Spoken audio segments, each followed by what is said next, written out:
Punjab national bank यानी PNB घोटाले का मुख्य आरोपी मेहुल चौकसी उसे बेल्जियम में गिरफ्तार कर लिया गया है। ईडी सोर्सेज के हवाले से ये खबर आई है। ईडी और सीबीआई के रिक्वेस्ट पर उसे बेल्जियम में गिरफ्तार किया गया है। 11 अप्रैल को बेल्जियम पुलिस ने उसे गिरफ्तार किया था और क्या जानकारी आ रही है वो भी हम आपको एक एक करके बताते हैं। दरअसल सितंबर 2024 में मेहुल चौकसी के प्रत्यर्पण के लिए भारत सरकार ने बेल्जियम से रिक्वेस्ट की थी, लेकिन उस समय चौकसी के वकीलों ने कहा था कि उसकी तबीयत ठीक नहीं है, इस कारण फिलहाल हम प्रत्यर्पण नहीं करा सकते, अरेस्ट उनको नहीं किया जाना चाहिए, ये दलील दी गई थी और कहा यह गया था कि वो ब्लड कैंसर की बीमारी से जूझ रहा है, इसलिए फिलहाल प्रत्यर्पण नहीं हो सकता। इसके बाद ईडी के अधिकारियों ने कोर्ट को बताया था कि अगर वो इलाज के लिए एंटीगुआ से बेल्जियम जा सकता है तो वो भारत जाकर भी इलाज करा सकता है। ईडी और सीबीआई के प्रत्यर्पण अनुरोध के बाद बेल्जियम पुलिस ने आखिरकार 11 अप्रैल को उसे गिरफ्तार किया है और ये आज सुबह यानी 14 अप्रैल की सुबह ये खबर ईडी सोर्सेज के हवाले से आई है। मेहुल चौकसी पीएनबी घोटाले का मुख्य आरोपी है। करीब 13,500 करोड़ रुपए से ज्यादा का घोटाला है। साल 2018 से मेहुल चौकसी एंटीगुआ में रह रहा था और 3 चार्जशीट ईडी ने दाखिल की हैं मेहुल चौकसी के खिलाफ और साल 2019 में ईडी ने बॉम्बे हाईकोर्ट को बताया था कि चौकसी भगोड़ा है यानी फरार है। ये ईडी ने बॉम्बे हाईकोर्ट को बताया था। तो साल 2018 में जो पीएनबी घोटाला हुआ था, ये सामने जब आया था तो मेहुल चौकसी भारत छोड़कर फरार हो गया था। चौकसी का भतीजा, मेहुल चौकसी का भतीजा नीरव मोदी, वो भी इस घोटाले में सह आरोपी है और फिलहाल वो लंदन में है और उसके भी प्रत्यर्पण के लिए जो प्रोसेस है वो भी चल रहा है। ये दोनों लोग जो हैं पीएनबी घोटाले में आरोपी थे और अब खबर आई है कि मेहुल चौकसी को फिलहाल बेल्जियम पुलिस ने गिरफ्तार कर लिया है भारत की रिक्वेस्ट पर।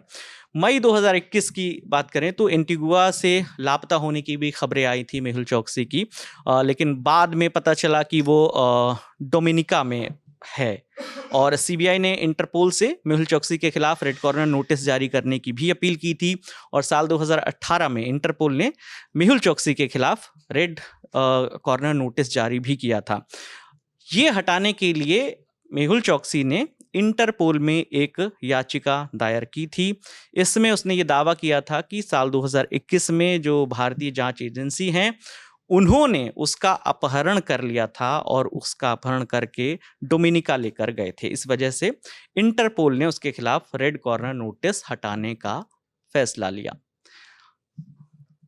तो अब तक 2018 से जब वो भगोड़ा घोषित हुआ, पीएनबी का जो घोटाला हुआ, तब से अब तक मेहुल चौकसी की 1,217 करोड़ रुपए की करीब 41 अचल संपत्तियों को अस्थायी रूप से कुर्क किया गया है और ये जो संपत्ति, इसमें मुंबई के पॉश इलाके में उसके फ्लैट हैं, कोलकाता का एक मॉल है, बॉम्बे गोवा हाईवे पर करीब 27 एकड़ ज़मीन है, तमिलनाडु में 101 एकड़ ज़मीन है और भी अलग अलग जगह पर उसके बंगले और ऑफिसेस हैं, उसके फ्लैट हैं, ये फिलहाल वो किए गए हैं, कुर्क किए गए हैं।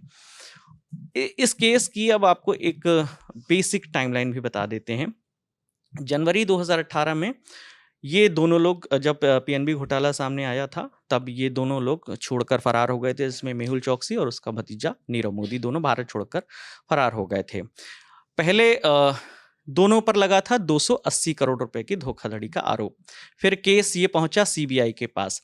उसके बाद सीबीआई ने केस दर्ज किया और पूरी जांच शुरू की और फिर 2018 में ही पीएनबी ने भी अपनी पूरी जांच की और बताया गया कि 11,380 करोड़ रुपए के जो है अनाधिकृत लेन देन इसमें पाए गए हैं। तब ये नंबर सामने आया 13,500 करोड़ का, जो अब चल रहा है कि इतने करोड़ रुपए के घोटाले में नीरव मोदी और मेहुल चौकसी ये लोग आरोपी हैं। एक फैक्ट और दिया गया, जब पिछली बार खबरें आई थी कि मेहुल चौकसी का कहना है कि उसका पासपोर्ट सस्पेंड कर दिया गया, जिस वजह से वो भारत नहीं आ पा रहा है। दरअसल जब ईडी ने केस दर्ज किया था फरवरी 2018 में, तो 23 फरवरी को मुंबई के रीजनल पासपोर्ट ऑफिसर ने मेहुल चौकसी का पासपोर्ट रद्द कर दिया था। उद्देश्य ये था कि वो भारत से बाहर ना जा सके, हालांकि वो उससे पहले ही फरार हो गया था जनवरी 2018 में। तो फिलहाल मेहुल चौकसी की गिरफ्तारी की खबर है बेल्जियम से, और तहव्वुर राणा के प्रत्यर्पण के बाद अब ये खबर आ रही है कि मेहुल चौकसी को भी जो प्रत्यर्पण के उद्देश्य से वहां गिरफ्तार किया गया और उसे भारत लेकर आया जाएगा। अब भारत कब लेकर आते हैं इस पर तमाम नज़रें हमारी बनी हुई हैं। जो भी अपडेट आएगा सीबीआई और ईडी की तरफ से, विदेश मंत्रालय की ओर से जो भी बयान आएंगे, लगातार हम आप तक पहुंचाते रहेंगे। कैमरे के पीछे मेरे साथी प्रशांत हैं, मेरा नाम विकास वर्मा है। देखते रहिए दी ललन टॉप। शुक्रिया।